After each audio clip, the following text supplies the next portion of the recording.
Now, Mireia, for you, I want to ask about those behaviors, right?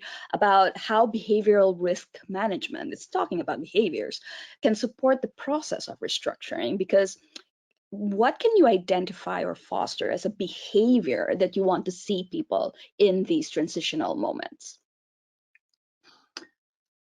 Well, I think what's crucial, of course, that restructuring is always about transitioning, right? You are somewhere and you want to go somewhere else.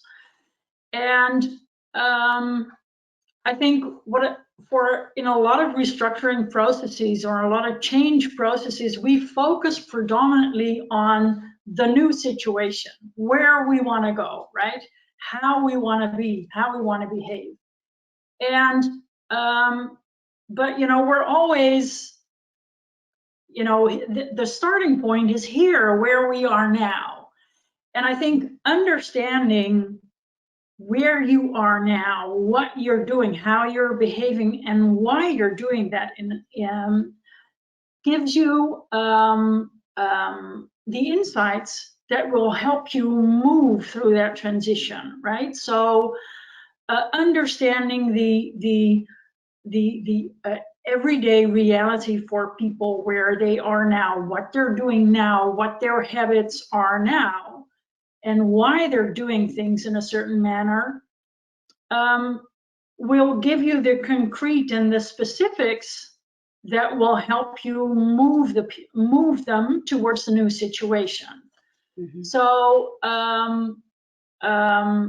talking about those emotions that Frank was referring to, yes, it is important to understand what's going on underneath that waterline. Are people, what are their emotions, right? Are they, and how are they dealing with them? Are they in avoidance? Are they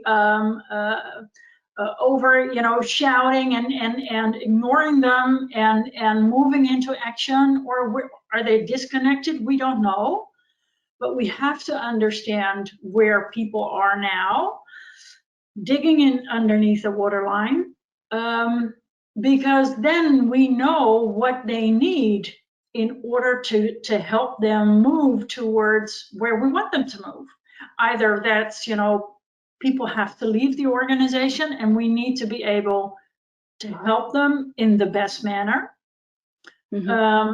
Help them transition. But the same applies for the people who stay and who have to deal with, a new organization, who have to deal with the fact that people are leaving, that things are changing.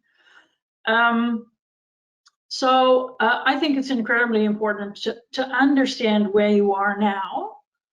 And that's how behavioral risk assessment, of course, can help.